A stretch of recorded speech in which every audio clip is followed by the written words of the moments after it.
Hello and welcome to another Virtual Talk Tuesday at Glenfall House. We are joined with Francesca from Frankly Beautiful today and Charlotte from Charlotte Hold Hair. Hello. Hello to those of you who are watching live. If you've got any comments while we're going through the live, do feel free to write them below and we'll try and answer them at the end of the live. Likewise, if you do have any questions after, you can also contact them on their email, which is below. Or again, we'll be looking at the comments after, so we'll try and reply when we see them on the Facebook Live. So without further ado, why don't you tell us a little bit about yourselves and how you got into your industry? Please start with Francesca. Hello. So yes, I'm Francesca. I am the makeup artist at Frankly Beautiful and owner. I've been working, so I've had Frankly Beautiful for about 4 years now that I've been working for myself. But I've been working in the makeup industry for, over 19 years. Sound old now. So I worked in retail. I worked for Number 7 for quite a few years. And yes, so worked there. It was great. It was a lot of helping people with their makeup, what they wanted, what they should use for themselves, for their skin as well, a lot of skin as well. And I loved it and I loved helping people, but then the opportunity arose that I could actually start up my own business, which was always the dream, and just focus on makeup and not worrying about selling things to people, which was nice.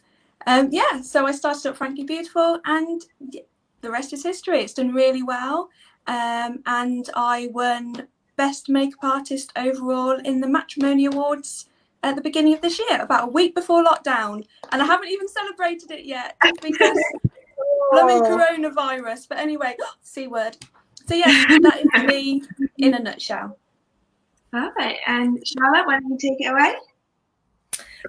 Yes, so I've been hairdressing since I left school, so quite a long time. And I've always enjoyed putting hair up and just being more creative in that side of my work.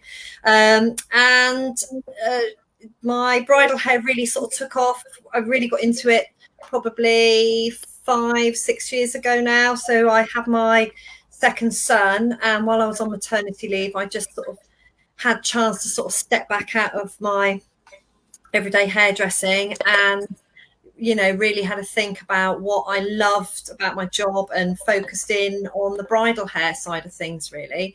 So it gave me the opportunity while I was on maternity leave to, look at getting my website up together and getting my bridal hair up together. So that's what I've been doing, really, and it's just growing and growing, and it's just getting busier and busier. So it's really great. I love it. I mean, I still love my everyday hairdressing, and I work in a salon in Cheltenham, self-employed, but I have got my bridal hair business, which I love, and it just gives me that chance to be a little bit more creative in a different way. And I really enjoy it. I love being part of the wedding morning and getting the bride ready and working with lovely people like Francesca and yourself, and and meeting people in the industry. Lovely. So really perfect. Next question. What products do you usually use? Do you have a brand that you usually swear by, or do you mix it up a bit? I don't stick to one particular brand. I have a huge mixture of makeup. I do, as I say, I did work for Number 7 for a very long time, and I do like a lot of their products.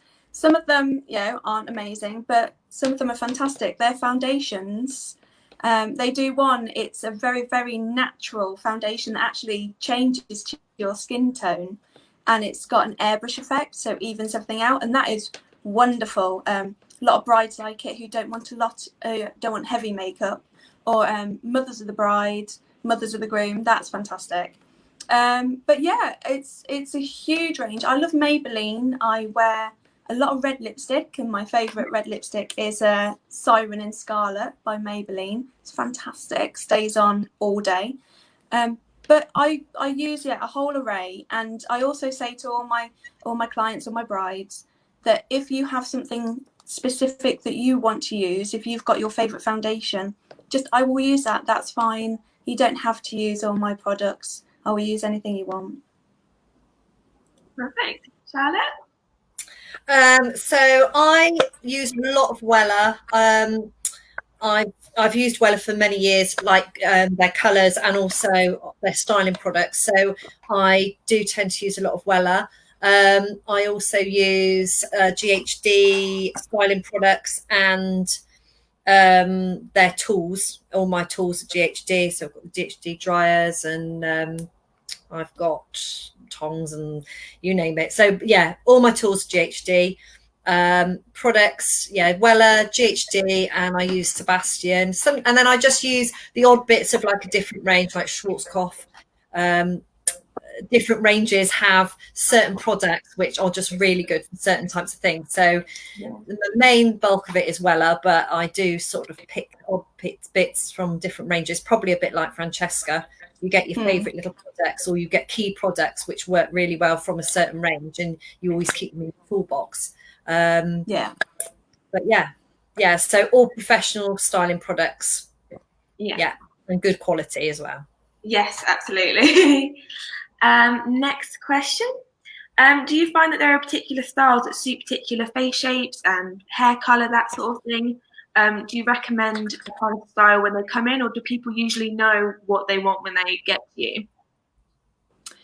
You do find that, especially if the bride already wears makeup, they already know what suits them. They also, a lot of people are, like their own style.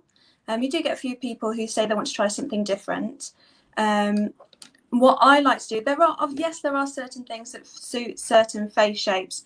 So you get quite a few people who say, for example, want a cat flick, feline flick on the eye. A lot of people want that, but it doesn't always suit every eye. If you have quite hooded eyes, if you have quite small eyes and what have you, it's not always going to suit. So that's the joy. And I always say to people, that's where you have a trial. That's where the trial comes in, because you might really, really want that. And we'll try it on the trial. And if it doesn't work, that's great, because we know we're not leaving it to the day to find out that doesn't work. Makeup is very much like, you'll find a lot of brides, they'll have in their head an image of the wedding dress they want. And when they go, that's not the wedding dress they end up with. They end up with something completely different. And a lot of makeup is like that. People have this image, and Pinterest and all things like that, you can get ideas, but a lot of it is very airbrushed. Faces are, shapes are changed. You see a lot of people on Snapchat or on Instagram, and they're doing all these photos, but they've got a filter on that completely changes the shape of their face. So a trial is definitely needed, so that we can try these things out. And yes, it might perfectly work, or it might not be right, but we will find something that does work. Figure it out. Yeah, absolutely. Charlotte? Yeah, very similar with the hair as well, really. We get a lot of brides. I always say to brides, obviously, come along and bring any pictures that you've seen. Pinterest, obviously. Most brides now come in with ideas of what they like and what they don't like on Pinterest and what have you. What I tend to do is sort of explore their ideas with them when they come in for the trial, but obviously look at their own, like their hair type, texture, face shape. That all comes into play. So, I'll have a look at the pictures they've shown me, obviously have a look at their hair, break it down, find out what bits exactly they do like in the picture. Sometimes they're sort of showing you something and actually it's just like one twist really that they like, and do you know what I mean? It can just be one part of the picture. So it's just working. You've got to look at them individually as well. You can't just sort of, you can replicate as best as you can what's being shown on a picture, but you have got to take into consideration angles, and you look at the side of somebody's face and their jawline and things like that. You've got to really sort of take all that into consideration, because it might not suit their face shape. So I will always say, if I don't think something's going to work, or I'll recommend something else and say, why don't we try this, or why don't we do it a bit like that, but at the front we'll do this, or what have you. And we'll sort of experiment and tailor it to to their hair and their face. Yeah. You know, you've got to be able to do that, really. So, and again, like just Francesca said, you can sort of, sometimes with the trial, you end up exploring ideas. You might sort of finish, you know, at the end of a couple of hours, we might look at it and think, well, that bit's worked, but that bit hasn't worked. But then you then take that information and then you alter it, and then on the day, it's then perfect. So, you know, you've not always got the perfect look by the end of the trial, but by the end of the trial, you know what is going to be the perfect look if you haven't achieved it in the trial. So, you know, that's why it's a trial. I think that's it. I think that's the question answered.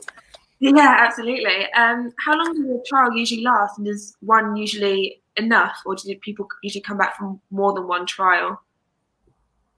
It depends. It really depends. So a trial, I always say, always takes longer than on the day, obviously, because we're trying out different looks. And sometimes you do hit it on the head first time, and it's like, you know, first look, absolutely great, love it.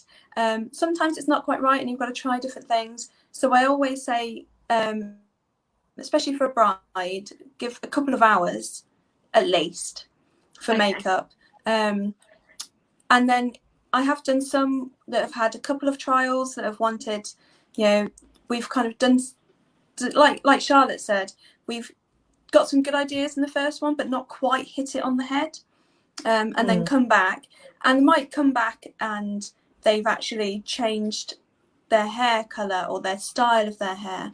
That's actually quite a good idea. A lot of people, I always say to some people, if you're having a hair trial, or a dress fitting, try and fix your trials on the same day so you can actually see how it all looks together as well.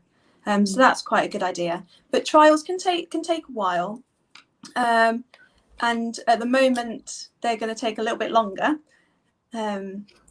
especially if there's quite a few people with cleaning everything in between and keeping everyone at a distance. But they're worth it.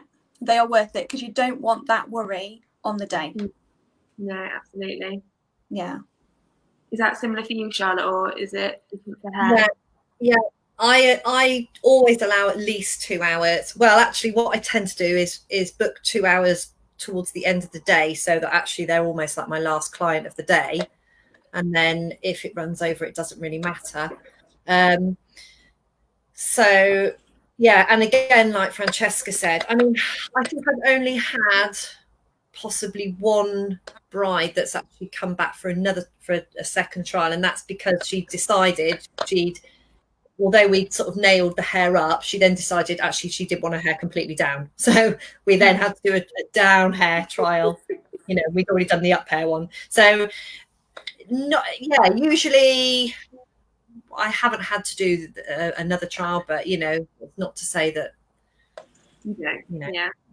that's set in stone. I mean, normally after a good couple of hours, you know, generally you've pretty much got there with it. Yeah. Absolutely. Perfect. How do you get your looks to last all day? For example, if a client wants really tight curls, I imagine they're quite difficult to hold until the end of the day. How do you work around that? Well, with makeup, tight curls. Makeup, it's all about the base, basically. So you want to have a really, really good skincare routine. And I will go through your skincare routine with you in the trial and everything like that. Say see what you're using. Is it right for you? Is there anything else that might be better? 9 times out of 10, what you're doing is right. But it's a good primer. So primer, if you think before you paint a wall, you put a primer on to smooth over the surface and make sure everything is even. That is exactly what foundation primer is. Makes sure that everything is even, gets rid of any dry patches, oily patches or anything. So you've got a nice flawless base for your foundation. It's all about setting it with the right powder as well. So it's using the right products for the right skin, because everyone's skin is different. Yeah. So, you know, if someone's got very, very dry skin, they're probably not going to want a really matte foundation. The matte ones are longer lasting, but they're going to need something slightly more moisturizing. So we need to make that last with a good setting powder then, which you probably wouldn't do if you were using a matte foundation. You wouldn't need so much powder. But setting spray as well is a godsend. So you just do all the makeup and then you just completely spray the face. And that's always a favourite photo with photographers, is spraying the setting spray. You've always got to let them know when you're going to do it. And yeah, setting spray. And I have got experience with this because our niece got married a couple of years ago and I did all their makeup. And the next morning I was there, which I never usually am there the next morning, despite what people say. No, I'm not usually there. And she came down full face makeup and I was like, blimey, you must have got up early. She said, oh no, it's from yesterday. So I was like, oh, so it actually works. Good. So yeah, good setting spray. The one that I really, really like is L'Oreal. Okay. It's a very, very good setting spray. So yeah, that is the magic behind it all. And the makeup. Lovely. Well, quite similar. Hair prep, really. Preparation is the key. So looking at the hair individually, type and texture, like we were sort of saying about earlier, and looking at how to prep the hair before you put it up or curl it or whatever. So depending on the hair type and texture, you know, what different products obviously achieve different looks and different ways of doing things, and obviously using the right equipment, really. But making sure the hair is clean and dry, and then just basically looking at the individual hair type. I mean, with regards to sort of curls staying in all day, you know, if you have got somebody with really quite long, heavy hair, and they come in and they say, my hair just never holds a curl, you know, with all the best will in the world, if you've got that weight there, you can curl it pretty tight, but it probably will drop. So it's being realistic and it's talking to the client and, you know, basically not giving them, not promising what you can't deliver, basically. Yeah. So if you know fine well that is not going to hold a curl, with all the best will in the world, you can tong it and spray it till the cows come home, but you know, if it's not going to hold, it's just not going to hold. So then you've got to explore alternatives, really.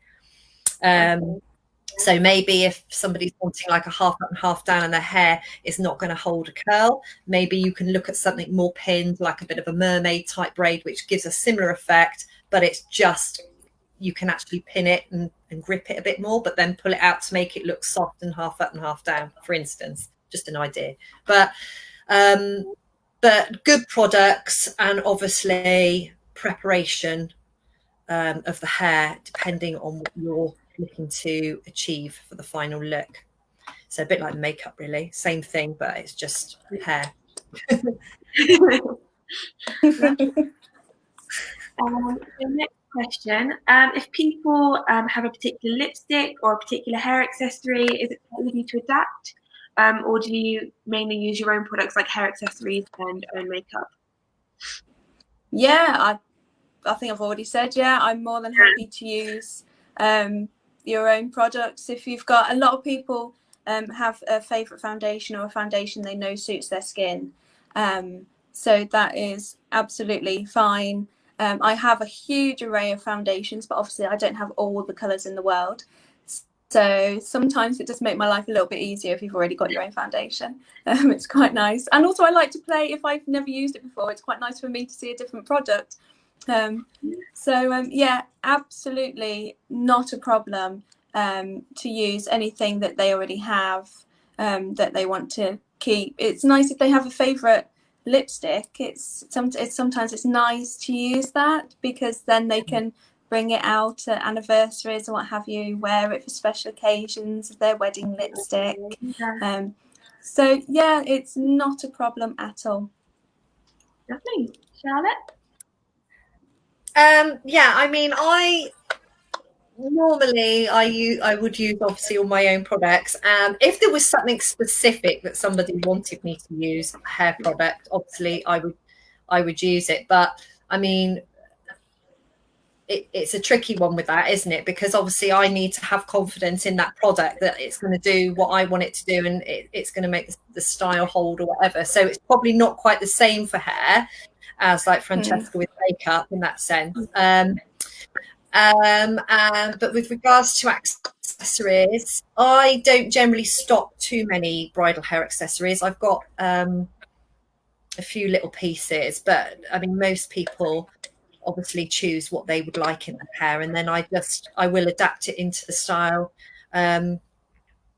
as best as I can. A lot of the time when they come for the trial, they haven't always chosen their hair accessory at that point. They might have a veil, which obviously we work into the hairstyle, but with regards to if they might be undecided whether to go for flowers or actually hair jewelry or ornaments. So I think once they've been for their hair trial, that's something we can sort of talk about and explore, and I will probably say, well, why don't I would suggest go with this, or I'd suggest go with that, depending on what we end up doing with the hair. But it's sort of a bit of a catch-22. Like sometimes brides come in, they've already got a hair accessory, and then we just work it into the style. So, or we do the style and then I'll make a suggestion of what I think would work. So yeah, either or really. Perfect. Do you have a particular style that you love to do?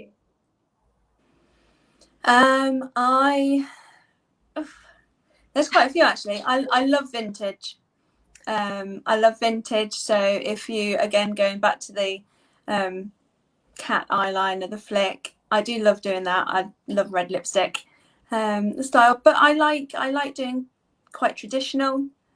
I'm also quite into doing quite quirky makeup. I like to do quite different makeup. So I have done a few weddings that have been a little bit different, which is it's nice to do something different, but I also it's kind of in my interest. So there was a fantasy forest festival, it's hard to say, last year at Sudeley Castle, and it was a great big, everyone went in fancy dress, and my friend actually got married there. She had a not a hand fasting, it was like a blessing type ceremony, a humanist ceremony there, and I was dressed up as a pirate. They had the whole like Avengers were there. She was dressed up as what was she? She was quite steampunk. She was quite steampunk. She had the bustle and the corset and everything. Oh wow! And so she had a huge headdress, and so we did a lot of glitter makeup in that, and that was absolutely fantastic. So you could you could let your juices flow a little bit there and do something quite different. So I do like quite quirky things. Quite bright and bold. But I also really enjoy doing the traditional kind of wedding makeup as well. But I do like it when someone says they want a red lip. That always gets me very excited. Doesn't happen very often, but it gets me very excited. That's your signature look, isn't it, really? Charlotte, you okay? I suppose I'd describe my style as sort of being modern, sort of romantic, boho. But I can pretty much turn my hand to anything. So like a bit of vintage is nice, isn't it? As like Francesca was saying, and the more traditional looks. But generally, a lot of people now want this sort of like modern romantic style. This sort of very boho. A lot of brides come wanting that sort of look. It seems to be very popular at the moment. It is with makeup as well. Yeah. Sometimes you do get a little bit like, oh, I'll just have something else. That's what they like, isn't it? But I think it's always great when there's somebody that just wants something a little bit different. You're like, yeah, great, let's just crack on, and like you just said, the creative juices flow. That's why sometimes as well doing the photo shoots and that are good fun, because it's just that little bit different, isn't it? And it gets you to explore different avenues a little bit. A bit like Francesca was saying about her friend's wedding. So it gives you a chance to go a bit nuts. Oh, that one definitely did, and they're doing it again next year as well. So everyone should go. They need Not hair. getting married; they're doing the festival. But yeah. Lovely. How long do you usually suggest for hair and makeup in the morning, or does it depend on what they want? I try for makeup to keep it to doing the bride probably about an hour and a half. It doesn't always take that time, but it's nice to have the time. Yeah. You know, just in case something does happen. And also a lot of the time I've done a lot of weddings where the bride is taken off to do this, or has to take a phone call, or has to do that. It's wedding mornings are quite hectic. Yeah. So you need that time. You don't want to be on too tight schedule. But if like bridesmaids, mother of the bride, guests, anyone else, about 45 minutes if they've had a trial. So that is based on having a trial. If you haven't had a trial, we will probably need that a little bit longer, because we've got to find out colours, foundations that suit, everything like that. So again, it's, you know, trials really do help. They really help to keep timings down on the day. But when I book a wedding, I only book that one wedding on the day, because weddings are usually in the morning, so I can't be in two places at once. But also I don't like to be clock watching, and I don't like to think I've got to go. So I will be there until they walk out the door, or are dragged out the door 9 times out of 10 by the celebrant or whoever's doing it. They usually, as I'm putting lipstick on as they're walking away, that one. So it will about an hour and a half, but I will be there for as long as you need me. Perfect. Lovely. Charlotte? So with the bride's hair on the wedding morning, I normally allow about an hour and a half. It doesn't always take that long, but most of the time I think it probably does take about an hour and a half. I mean, that might be sort of done in stages. Sometimes I'll prep the hair first, maybe, I don't know, pin some curls or something, and while those curls are cooling and setting in the hair, then that's probably a good opportunity then for them to have some makeup done. So sometimes I'll start the hair, do the prep, then they might go over to the makeup artist and get their face done and their makeup done while the hair is sort of back off the face, and then sometimes I will go on and like finish the hairstyle. But it just depends. It depends on what they want doing. But generally an hour and a half for a bride. Bridal party, if it's a blow, like a mother of the bride blow dry, normally about 45 minutes. Bridesmaids, if it's hair up as well, probably about an hour per head, 45 minutes or an hour per head. What I generally do with the bridesmaids, they can come in for a trial if they like, but most of the bridesmaids don't come in for a trial. But I do get the bride to email me over pictures of what they want doing and pictures of them, so I've got an idea of their hair type and what they are going to require on the day. And then I also send information about how to prep their hair for when I get there on the day, so they need to have clean dry hair ready so that I can just jump into action. So it does get very busy on a wedding morning, and I always allow extra time. I always add on a bit of extra time as well to allow overrun, and I'll stay there until, especially if she's having a veil, I shall stay there till the very end when the dress is on, and then I'll put the veil on for her so that family members haven't got to be worrying about that. Yeah. But yeah, so and I don't book anything either, so literally I'm there for the duration, and then normally I'm sort of they're pulling off in the car, and I'm heading up as well at the same time. Lovely. So what is your booking procedure? Do you take deposits and stuff? I do, yes. I ask for a 20% booking fee. And once that's been paid, so it is a non-refundable booking fee, and that is just to secure the day with that one. So once that's been paid, it's a 20% of the total cost, and yeah, once that's paid, that's it. It's yours. It's done. So you don't need to worry about anything. That day is all yours with that one. But booking procedure, yeah, it's I send a booking form. and which asks for all the details. So saves me having to ask 100 questions. It asks for all the details of everything. So all they need to do is fill that out, send that back, and that's great. Then I've got that to work from, and then I'll send out an invoice, which is a full quote for the day, and it's got everything written down in it. And yeah, and then we kind of go from there.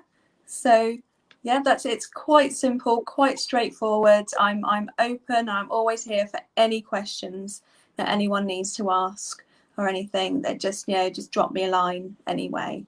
But yes, very simple. Lovely. Charlotte? Yes, I always ask for a £50 non-refundable booking fee. As well, and again to secure the day, and once that's been paid, then I know that that they definitely want the day, and then I'll close my diary down and write up all the information of what how many are in the party, time of ceremony, whereabouts I'm going on the morning, so just take all the details down, and then obviously go over more information when they come for their trial as well.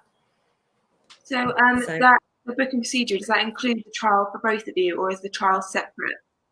No, that's inclusive of the trial. So when I send out the booking form, it's got sections says how many people want to trial, how many people want it on the day, and then I base everything on the total cost of everything. That one. Sometimes some people do just want to book a trial to see if they like it, if they like me. Fair dues.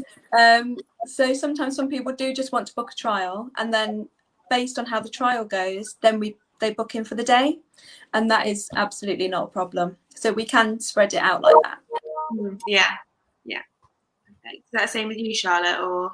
So no, so I get so I have the £50 non-refundable deposit, and then that gets deducted from the final bill, which is due a week before the wedding. So the trial is a separate cost altogether. I see. Yeah.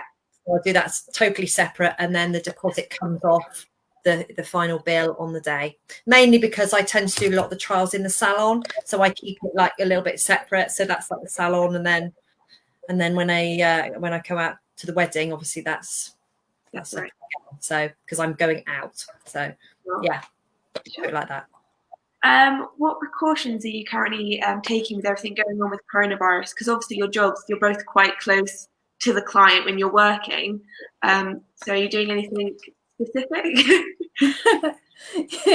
Yes, I've got a full-blown hazmat suit, which it nearly came to that. So makeup have just a couple of weeks ago we're just allowed to go back to work. And so you have to have mask, type 2, I think it's type 2 mask. You have to have type 2 mask, Pfizer. I have also got an apron, disposable apron for myself. I've got disposable aprons for the clients. I have got gloves, but there's you don't have to. There's a lot of thought thinking that actually washing your hands is better than wearing gloves. However, the gloves are there. If someone really wants me to wear gloves, I will wear them. And I've got, great tip, I've got tattooist gloves because they actually have grip on them. Because they've got to hold the needle. So I can actually hold the brushes better with those. So that's quite a good tip for everyone. If you want some grip on your gloves, get tattooist ones. But yes, so that is the precautions. I am doing trials at the moment. I am moving to my conservatory here because I have quite a bit more control over the hygiene and the cleanliness. It's not a huge conservatory, it's quite small, so it's very, very easy to keep clean. But I am still going on the day, and if they can't make it to the conservatory, I am still going to clients' houses. I am still going to the venue, getting everyone ready on the day.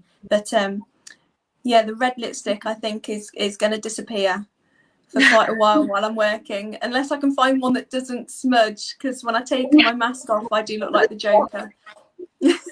It's not a great look. So, but yes, I have got all the PPE. Lovely. Lovely. with that. Charlotte? And also preparation beforehand is sending out the risk assessment as well. Oh, of course. Yeah. Okay. Yeah, so very similar, really. I mean, in the salon, we started off wearing visors, and then when the beauty therapists and the makeup artists went back the other week, we were told we had to wear masks as well. So we are now visor. So basically, I'm just adopting exactly the same. I shall be doing everything the same if I go out to do a wedding. So it'll be visors, masks. We've got plastic disposable aprons, gowns for the clients, obviously washed between every single client.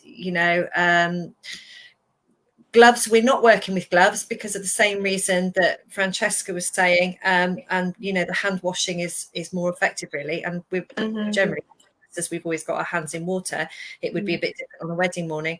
Disinfection of all tools between every client, and disinfection of the area, chairs.